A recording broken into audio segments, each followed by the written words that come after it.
Merci, cher ami, Monsieur le Président. Tout d'abord, je remercie l'Association des rhumatologues de Marrakech de m'avoir invité à vous parler d'un dossier qui traîne depuis à peu près 12-13 ans.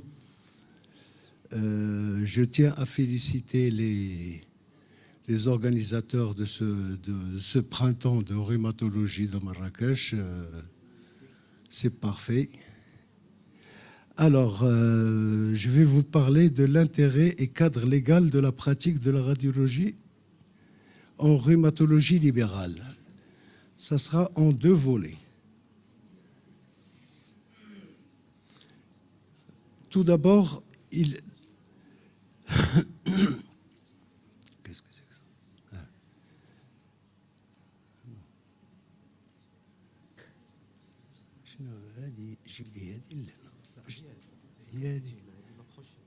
D'accord, d'accord. Alors, comme vous savez, la plupart des rhumatologues du secteur libéral se sont équipés depuis très longtemps d'appareils émettant des radiations ionisantes. L'intérêt, bon, je ne vous apprends rien, là, enfin, concernant les libéraux, les bilans réalisés par les spécialistes non radiologues répondent strictement à des besoins diagnostiques. Alors, tout d'abord, on peut faire des incidences adaptées et ciblées par l'examen clinique. Il n'y a pas d'imagerie exhaustive non orientée. On ne fait pas un cliché pulmonaire de débrouillage. Et donc, c'est une énorme économie de coûts et d'irradiation. Il y a un intérêt médico-légal. Elle permet immédiatement aux praticiens de poser son diagnostic avec l'examen d'imagerie en extemporané, ce qui permet de limiter les risques d'erreur et des conséquences judiciaires éventuelles. Bon, on n'est pas encore arrivé là, mais ça va bientôt arriver. La radiographie conventionnelle permet donc un diagnostic précoce, un gain de temps, une orientation pour un examen complémentaire permettant une prise en charge optimale et peu coûteuse. L'intérêt thérapeutique. Alors, pour le patient marocain, tout d'abord, la réalisation des radiographies au cabinet permet de faire, comme j'ai dit tout à l'heure, un diagnostic précoce et dépistage de certaines pathologies telles que tuberculose, tumeur osseuse, ostéoporose, pneumothorax. Je parle de pneumothorax parce que les pneumologues ont travaillé avec nous.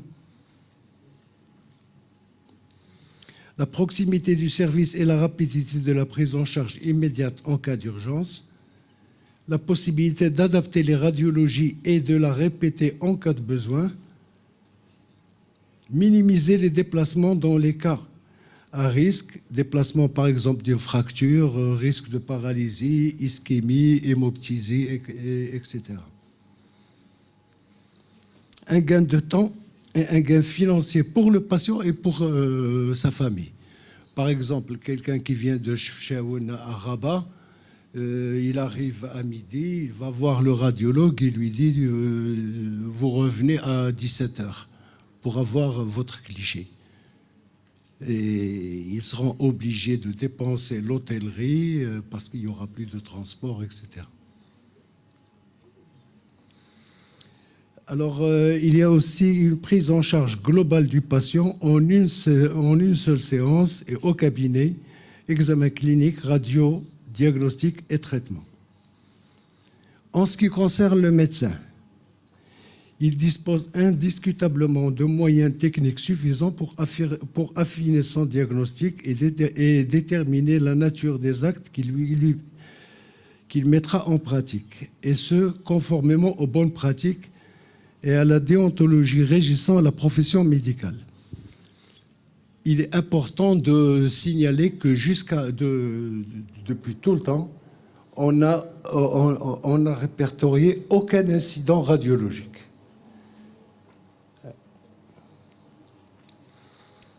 Alors,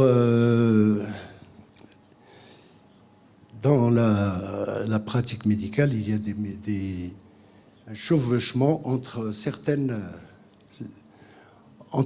spécialités.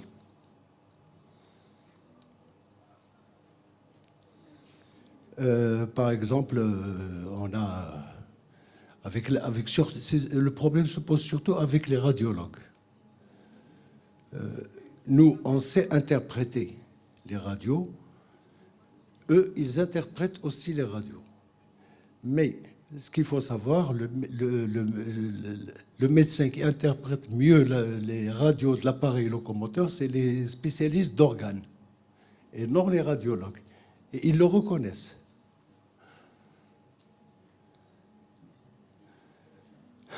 Alors, j'ai parlé de la radiologie. Alors, le cadre réglementaire. Le travail avait commencé, c'était du temps où mon ami Slou Al-Gharissi était président de la SMR. C'était à son initiative. On s'était associé avec tout d'abord l'asmacot, les traumatos, et puis on a associé avec nous les pneumos. Nous ne prétendons pas être des spécialistes en législation. Donc, on n'a aucune formation là-dedans. Les lois, on ne s'y connaissait pas. On a appris dans le temps. Alors, le parcours d'une loi, c'est d'abord, il y a un projet de loi qui est déposé au Parlement par le gouvernement. Ce projet de loi est discuté dans les différentes commissions. Il est voté, et pour que cette loi soit appliquée, il faut qu'il y ait des décrets d'application. Si ces décrets d'application ne sont pas suffisants pour l'application, il y a des arrêtés ministériels, puis des notes ministérielles, et ainsi de suite. Alors, tout d'abord, il faudrait que je vous fasse un petit rappel historique de la loi sur la radiologie. La première loi, elle a été faite, elle a été sortie en octobre 1971. Elle n'interdisait pas aux médecins non radiologues de réaliser des radiographies ou d'acquérir des appareils de radio. Voilà, elle autorisait à tout praticien. Jusqu'en 1997, c'était l'été, c'était en juillet, tout le monde était en vacances. Les radiologues avaient fait une pression sur le secrétaire général du gouvernement, qui était dans le temps Serrabet, et on a eu ce décret. En fait, ce décret, il n'interdit pas explicitement la pratique de la radiologie dans les cabinets des non-radiologues.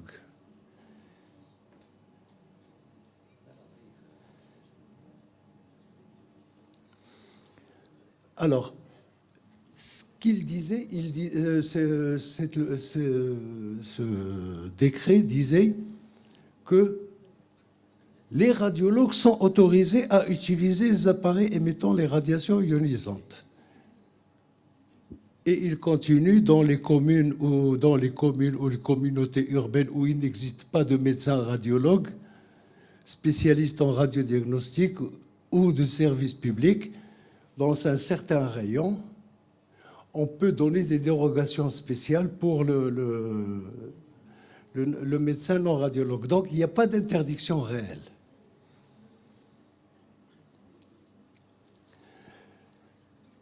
Alors, à la suite de ça, c'était le docteur Guennoun qui avait initié une réunion au Conseil national de l'ordre des médecins où il y avait des rhumatos, des pneumos, des traumatos et des radiologues. Bon, après de longues discussions, les radiologues avaient admis que les rhumatos, pneumos et traumatos réalisent dans leur cabinet des radiographies pour leurs propres malades et dans le cadre de leur propre spécialité. C'est-à-dire, moi, rhumatologue, j'ai un problème pulmonaire dans le cadre d'une polyarthrite rhumatoïde, je l'envoie chez le radiologue. Je ne lui fais pas de radio pulmonaire parce que je ne suis pas pneumo.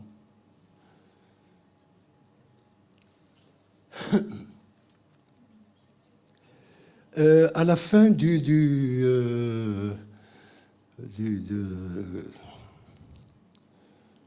comment on dit ça? À la fin du règne de Abbas el-Fassi à la tête du gouvernement, du mandat, à la fin du mandat, pas du règne. À la fin, oui, c'est...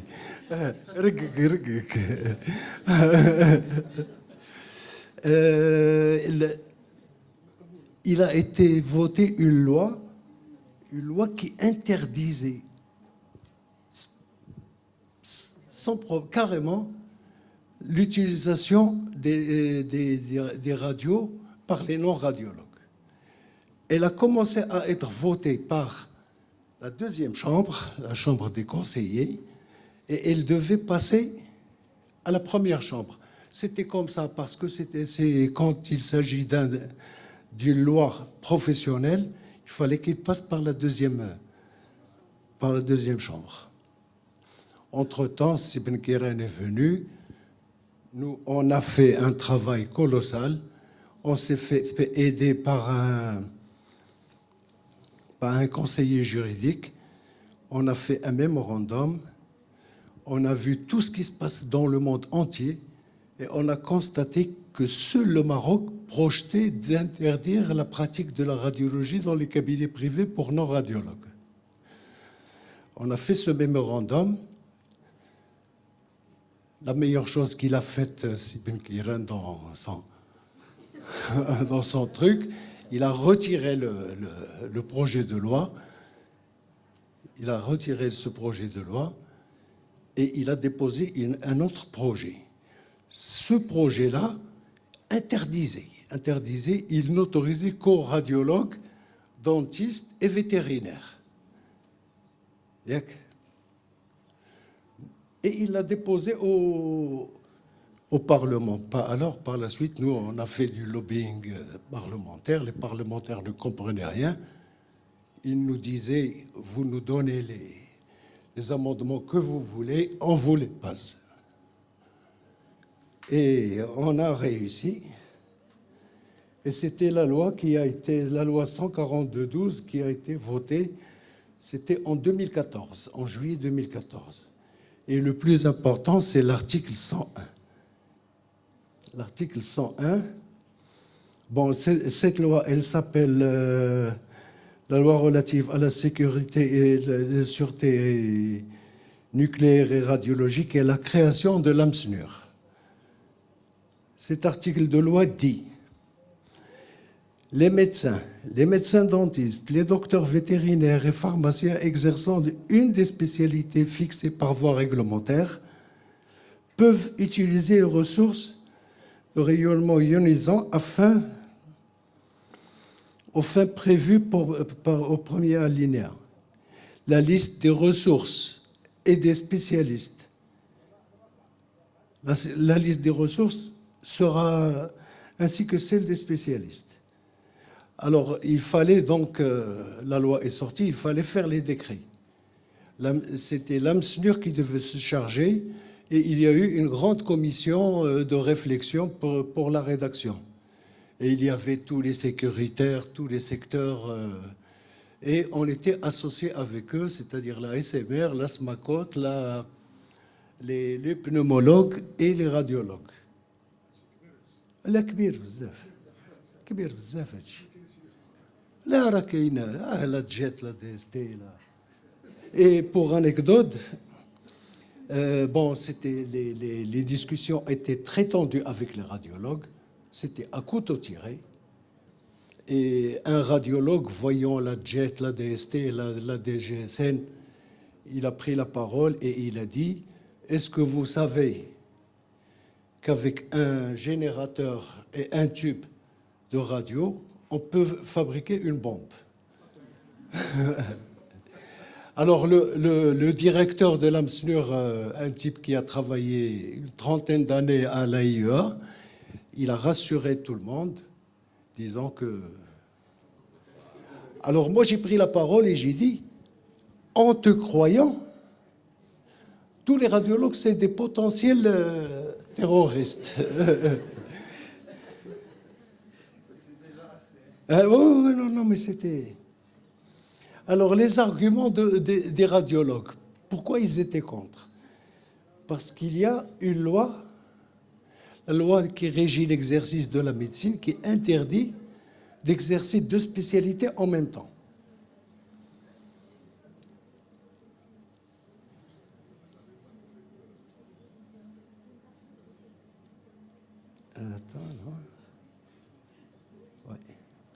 Alors, pour nous, la SMACOT, la SMR et les pneumos, on leur a dit que ces actes de radiologie, on sait les interpréter, on sait interpréter.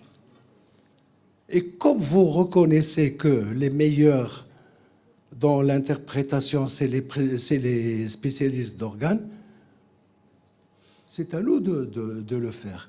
Et cette interprétation, elle fait partie de notre formation. Donc, on ne peut pas nous imputer notre spécialité à cause de vos arguments, à cause de cette loi 132-13.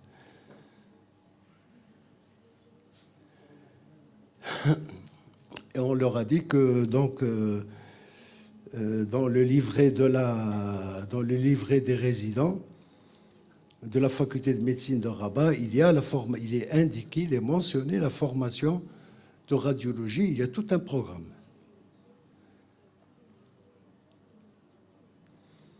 Alors, eux, ils disaient la sécurité, etc. Alors, on leur a dit que tous les spécialistes utilisant la radiologie à visée radiodiagnostique au sein de leur cabinet et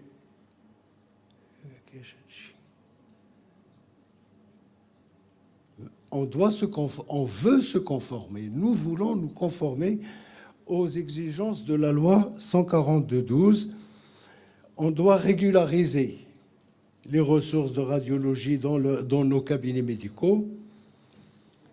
On doit subir une formation continue. Ça va se déconnecter. On doit appliquer les normes de radiologie.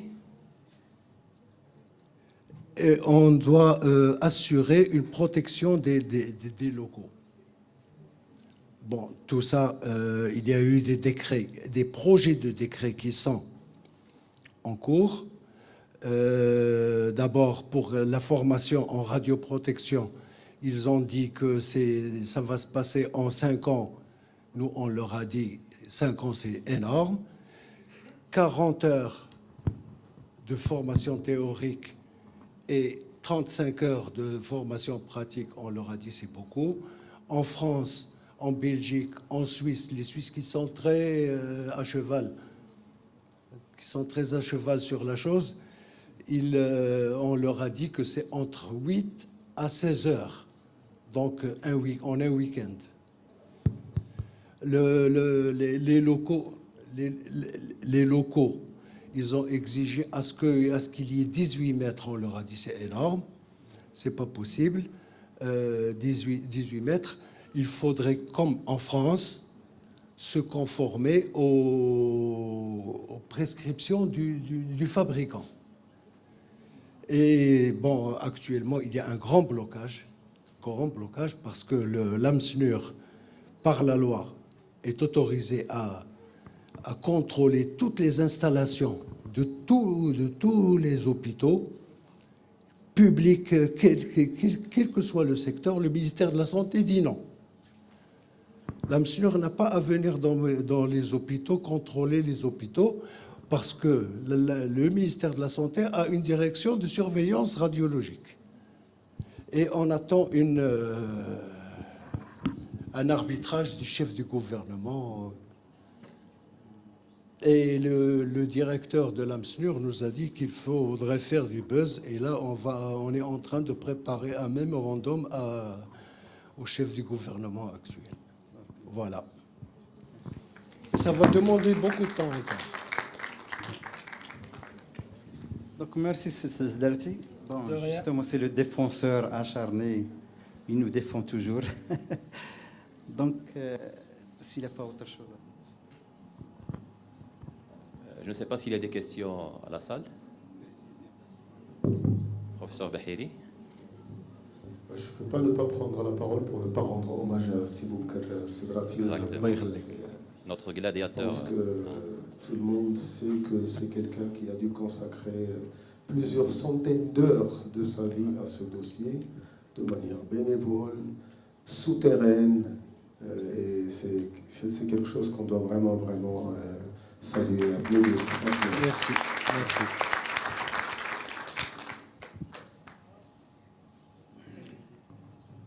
Et oui, professeur Niemen.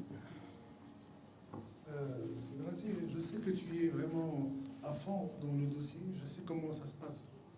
Généralement, on se retrouve seul, finalement, sur le champ de bataille. On était 2 rhumatologues, on est resté 1. On était 2 pneumos, on est resté 1. Alors, On était 2 traumatologues, on est resté c'est 1. l'occasion de passer un appel, parce que, parlons de lobbying, il faut peut-être faire appel à des personnes Qui connaissent... physiques, qui ont des contacts, quelqu'un qui connaît quelqu'un, qui connaît quelqu'un, qui connaît quelqu'un, qui sait comment ça se passe. Et c'est un appel qui va être pensé à tout le monde. à tout le monde. Parce qu'on est tous embarqués dans sur la même barque. Absolument. Vraiment mettre la main à la pâte, ne serait-ce que de manière indirecte. Tout à fait, tout à fait.